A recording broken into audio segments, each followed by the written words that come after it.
Hello students, welcome back. It's Mr. Weaver and Mrs. Jackson. Mrs. Jackson will be taking over with Chapter 3 when we talk about what English teachers call this development of a character as he's going on kind of a spiritual and maturing development. But I'll let Mrs. Jackson tell you about what we English teachers call that. For now we're on Chapter 2. A hero's son awakens. Well, what is he awakening to? Probably some maturity, let's hope. And before we begin this particular book, it's important to know what a symbol is, because there are a couple possible symbols going on here in Chapter 2. And when we get to them, I will give you a not-so-subtle hint that a symbol has arrived, and I'll let you think of what it may signify or mean. Remember, a symbol is some kind of an object, and it represents something bigger than itself, some kind of an idea, often abstract, some kind of quality. It could just represent something else. And so you're going to see a couple possible symbols. It's up to you to think and figure out what those may be. Something else that you may need to know is personification. We're going to start with that. That is a human characteristic given to something that's not human, oftentimes helping with imagery and being able to picture something in your mind, which is also good.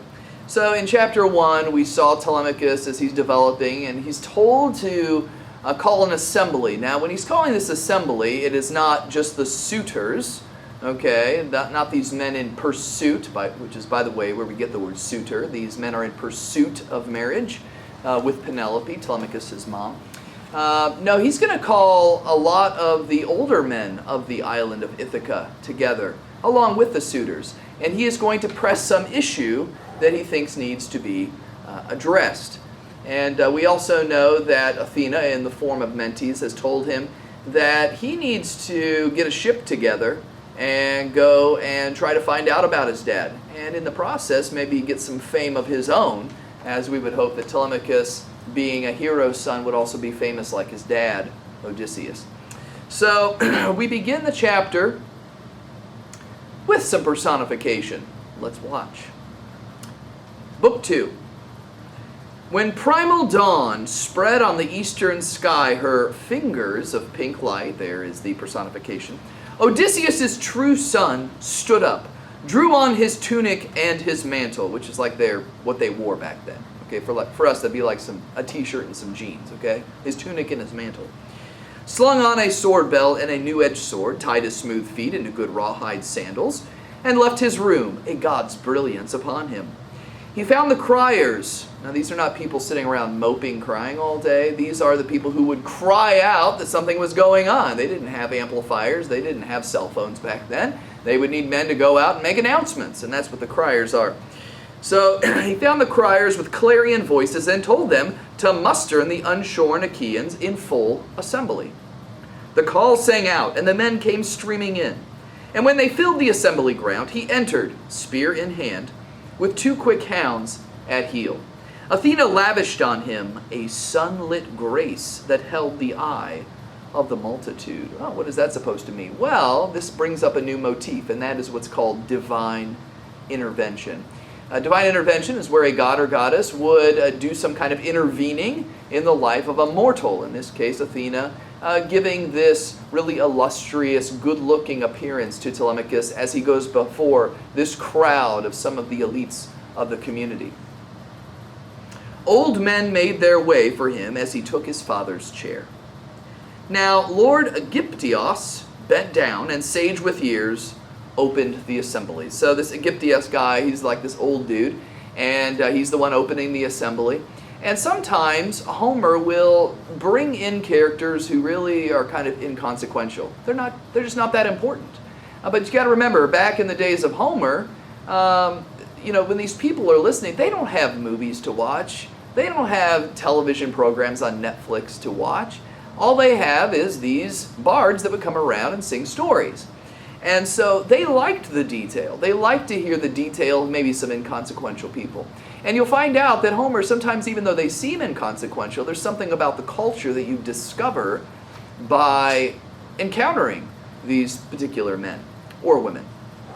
In this case, Aegyptios has 4 sons, and we're about to learn about them. This man's son had served under the great Odysseus, gone in the decked ships with him to the wild horse country of Troy, a spearman, Antiphos by name. The ravenous Cyclops in the cave destroyed him last in his feast of men. 3 other sons the old men had, and one, Eurynomus, went with the suitors, 2 farmed for their father. But even so the old man pined, remembering the absent one, and a tear welled up as he spoke. So this old guy, Aegyptios, he has one son who went with Odysseus to Troy and died in the cave of the Cyclops. He has one who's a suitor trying to get Penelope, and he has 2 farmer sons. Okay, so you see here with this particular character, even though he doesn't matter, it does show that these men had different ways of making a living, different options, different paths that they may take as they went through the course of their life. And so you can see what a typical man in Ithaca may do with his life. And here's what he says. "Hear me, Ithacans! Hear what I have to say. No meeting has been held here since our king Odysseus left port in the decked ships. Who finds occasion for assembly now? One of the young men? One of the older lot? Has he had word our fighters are returning? News to report if he got wind of it? Or is it something else touching the realm? The man has vigor, I should say. More power to him. Whatever he desires, may Zeus fulfill it." The old man's words delighted the son of Odysseus, who kept his chair no longer, but stood up, eager to speak in the midst of all the men. Now, one of the enduring qualities of a hero is, at least from the Odyssey, is his ability to speak well, to give long and powerful speeches. And so we have that from Telemachus coming up. The crier, Paesanor, master of debate, brought him the staff and placed it in his hand. This is the talking stick. If you hold it, you get to talk. Then the boy touched the old man's shoulder and said, and here we have Telemachus with his speech. "No need to wonder any more, sir, who called this session. The distress is mine. As to our troops returning, I have no news to report if I got wind of it. Nor have I public business to propose, only my need, the trouble of my house." Oh, the troubles.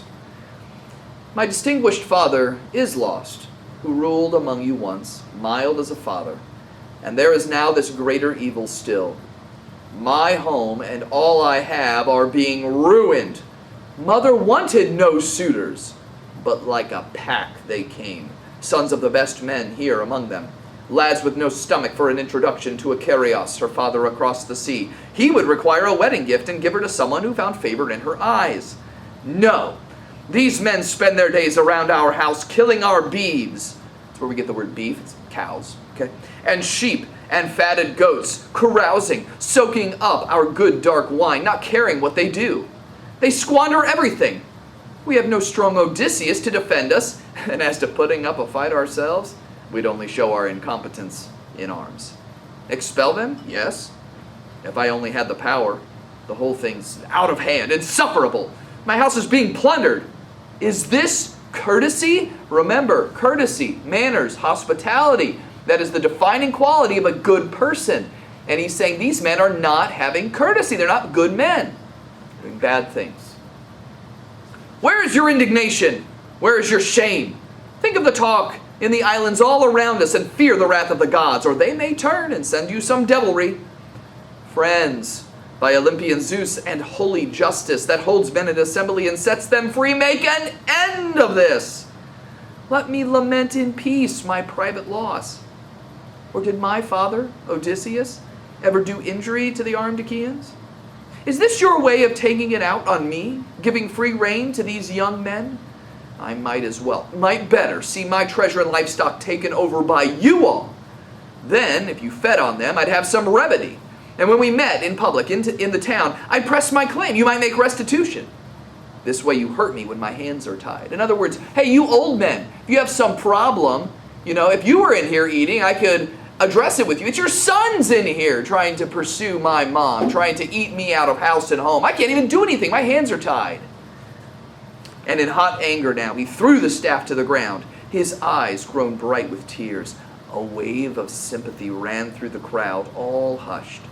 And no one there had the audacity to speak harshly, except Antinous, our number one antagonist, right? Here's the suitor, the antagonist, who said, What high and mighty talk, Telemachus? No holding you. You want to shame us and humiliate us. But you should know the suitors are not to blame. It is your own dear, incomparably cunning mother. Oh no. Antinous just shifted blame, and he's blaming Penelope the mom. Typical. For 3 years now, and it will soon be 4, she has been breaking the hearts of the Achaeans, holding out hope to all, and sending promises to each man privately, but thinking otherwise. Now, folks, we're about to come to our first potential symbol. Please pay attention, okay? Here he's going to tell a little backstory about something Penelope did to ward off the suitors so that they would try to go away, or at least delay them in trying to pursue her for marriage. Listen to her cunning. She's really good. Here is an instance of her trickery. She had her great loom standing in the hall and the fine warp of some vast fabric on it. We were attending her, and she said to us, "Young men, my suitors, now my lord is dead, let me finish my weaving before I marry, or else my thread will have been spun in vain. It is a shroud," hint, hint, "I weave for Lord Laertes when cold death comes to lay him on his bier. The country wives would hold me in dishonor if he, with all his fortune, lay unshrouded." Okay, a shroud is like a burial cloth. She's weaving this shroud, and she says, "Let me finish it before I pursue one of you in marriage." We have, remember, Antinous is still talking. "We have men's hearts. She touched them. We agreed. So every day she wove on the great loom. But every night by torchlight she unwove it.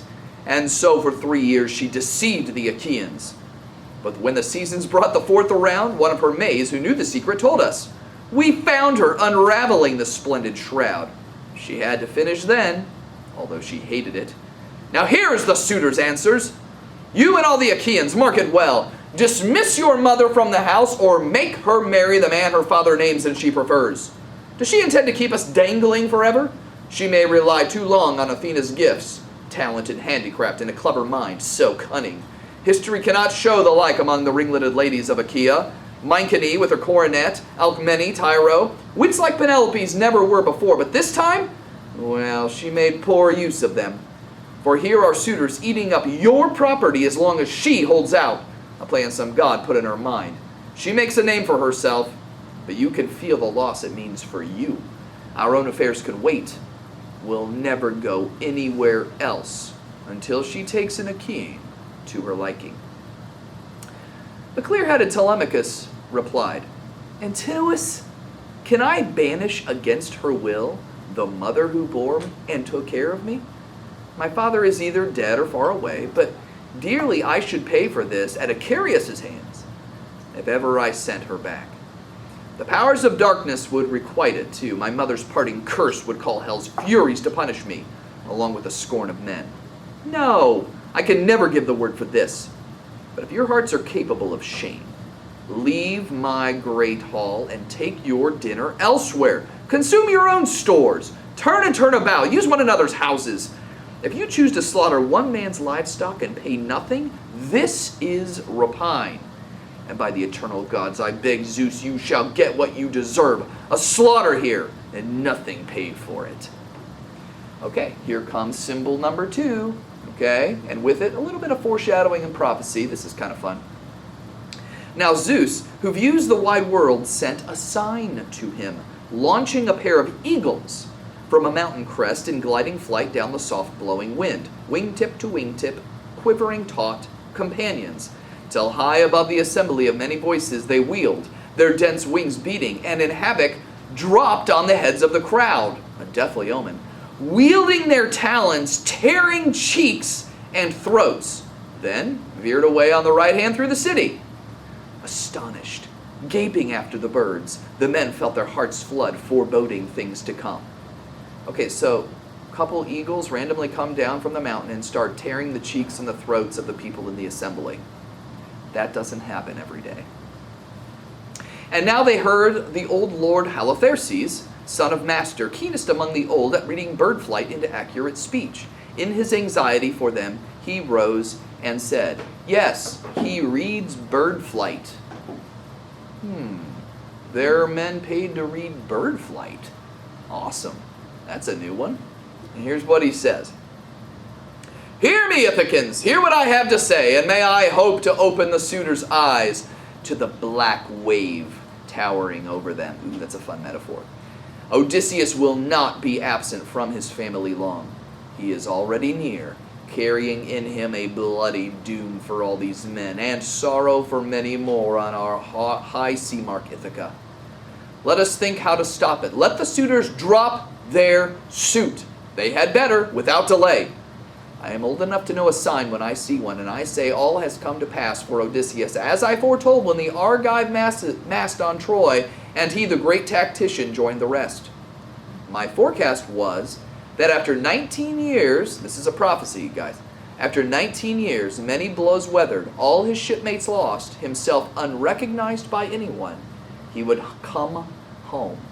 I see this all fulfilled, and yeah, this is all going to happen. Odysseus is going to come home.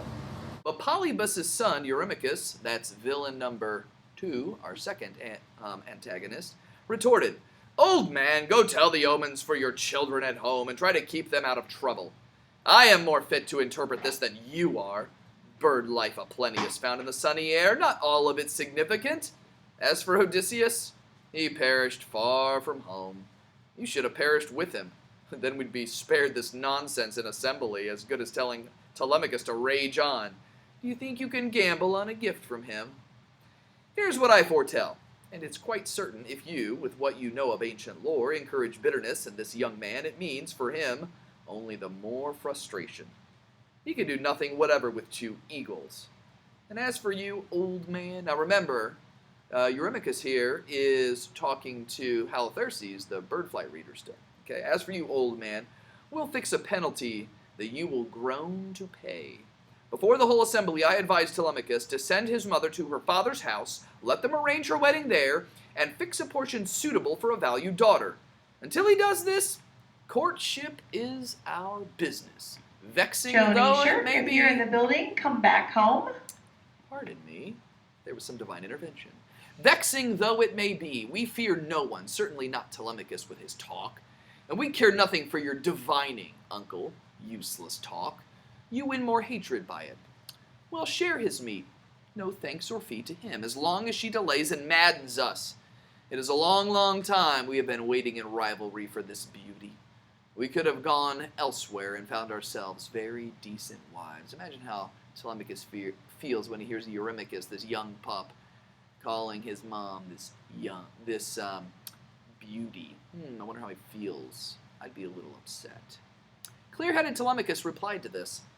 Eurymachus and noble suitors all, I am finished with appeals and argument. The gods know and the Achaeans know these things. But, now he's changing the subject here. Remember, he also needs to get a ship so he can go to see Nestor in Pylos and see Menelaus in Sparta. That's what he's going to ask for. But give me a fast ship and a crew of 20 who will see me through a voyage, out and back. I'll go to sandy Pylos, then to Sparta, for news of my father since he sailed from Troy. Some traveler's tale, perhaps, or rumored fame issued from Zeus himself into the world. If he's alive and beating his way home, I might hold out another weary year. But if they tell me that he's dead and gone, then I can come back to my own dear country and raise a mound for him and burn his gear with all the funeral honors that befit him, and give my mother to another husband. The boy sat down in silence. Next to stand was Mentor, comrade in arms of the Prince Odysseus, an old man now. Here's a new character. Okay, his name is Mentor. He is very loyal to Odysseus. Odysseus left him authority over his house and slaves to guard them well. In his concern, he spoke to the assembly. Hear me, Ithacans, hear what I have to say. Let no man holding scepter as a king be thoughtful, mild, kindly, or virtuous. Let him be cruel and practice evil ways. It is so clear that no one here remembers how like a gentle father Odysseus ruled you. I find it less revolting that the suitors carry their malice into violent acts. At least they stake their lives when they go pillaging the house of Odysseus. Their lives upon it, he will not come again. What sickens me is to see the whole community sitting still and never a voice or hand raised against them. A mere handful compared with you. In other words, you old men, you old fathers, you're bystanders here. You're just sitting here watching this happen. You are not incensed, you're not angry, you don't see the injustice of this, and you're not doing anything about it. You think that ever happens in society nowadays? That injustice happens, and people sit idly by in their comfortable little home, and they don't do anything about it. Sometimes the themes of ancient Greek lend themselves to themes of today.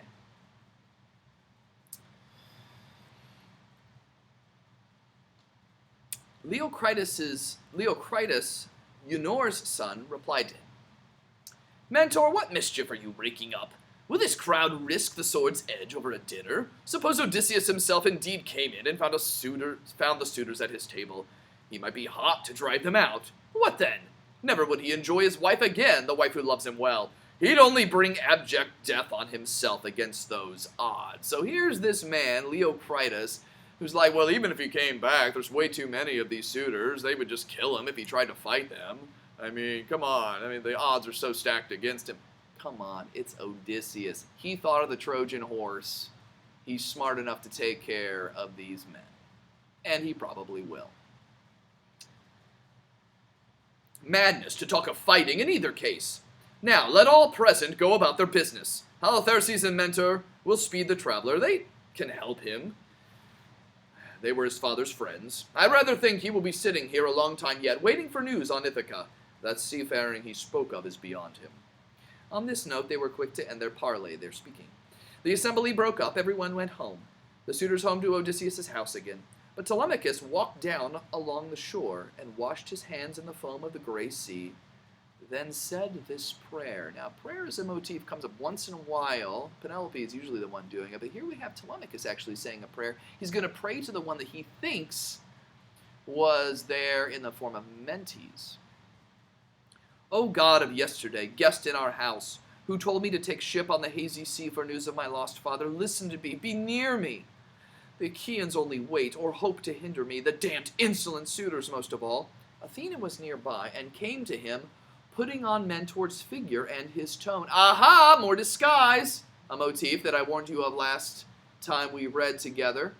So he's been Athena has been Mentes, now she is Mentor. The warm voice and a lucid flight of words. You'll never be faint-hearted or a fool, Telemachus, if you have your father's spirit. He finished what he cared to say, and what he took in hand he brought to pass. The sea routes will yield their distances to his true son, Penelope's true son. I doubt another's luck would hold so far. The son is rare who measures with his father. We see a parallel here. We start to see a comparison between Telemachus and his father. There's going to be a development of Telemachus to be more like his father, and here we see some traits of a hero.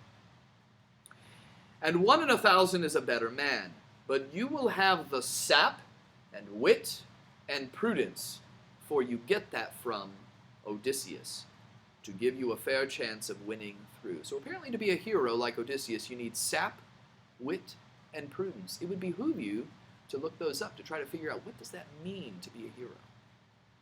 So never mind the suitors and their ways. There is no judgment in them, neither do they know anything of death and the black terror close upon them. Doomsday on them all. You need not linger over going to sea. I sailed beside your father in the old days. I'll find a ship for you and help you sail her. So go on home, as if to join the suitors, but get provisions ready in containers, wine in 2-handled jugs and barley meal, the staying power of oarsmen. In skin bags, watertight. I'll go the rounds and call a crew of volunteers together. Hundreds of ships are beached on Seagirt, Ithaca. Let me but choose the soundest, old or new. We'll rig her and take her out on the broad sea. This was the divine speech Telemachus heard from Athena, Zeus's daughter. He stayed no longer, but took his heartache home, and found the robust suitors there at work, skinning goats and roasting pigs in the courtyard. Antinous came straight over, laughing at him, and took him by the hand with a bold greeting. Oh, the mockery here. Listen to Antinous. High-handed Telemachus, control your temper. Come on, get over it. No more grim thoughts, but feast and drink with me, the way you used to. The Achaeans will attend to all you ask for, ship, crew, and crossing to the holy land of Pylos for the news about your father. Telemachus replied with no confusion, Antinous, I cannot see myself again taking a quiet dinner in this company. Isn't it enough that you could strip my house under my very nose when I was young? Now that I know, being grown, what others say, I understand it all, and my heart is full. I'll bring black doom upon you if I can, either in Pylos if I go or in this country. And I will go all the way, if only as someone's passenger. I have no ship, no oarsmen, and it suits you that I have none. Whoa, that's a direct threat, Antinous. Telemachus is being pretty courageous here to say such a thing. Calmly he drew his hand from Antinous' hand. At this the suitors, while they dressed their meat, began to exchange loud mocking talk about him. One young, top-lofty gallant set the tone. So here's another mocking suitor. Well, think of that. Telemachus has a mind to murder us. He's going to lead avengers out of Pylos or Sparta, maybe. Oh, he's wild to do it. Or else he'll try the fat land of Ephyra. He can get poison there and bring it home, doctor the wine jar, and dispatch us all. Another took the cue. This one's especially insidious. Well, now, who knows? He might be lost at sea. Just like Odysseus, knocking around in a ship far from his friends. And what a lot of trouble that would give us, making the right division of his things. We'd keep his house as dowry for his mother and the man who marries her. Oh, no, he didn't. Yeah, that suitor just compared Telemachus to his dad drowning at sea, assuming Odysseus is dead, and saying, you're just like your dad. You're going to die.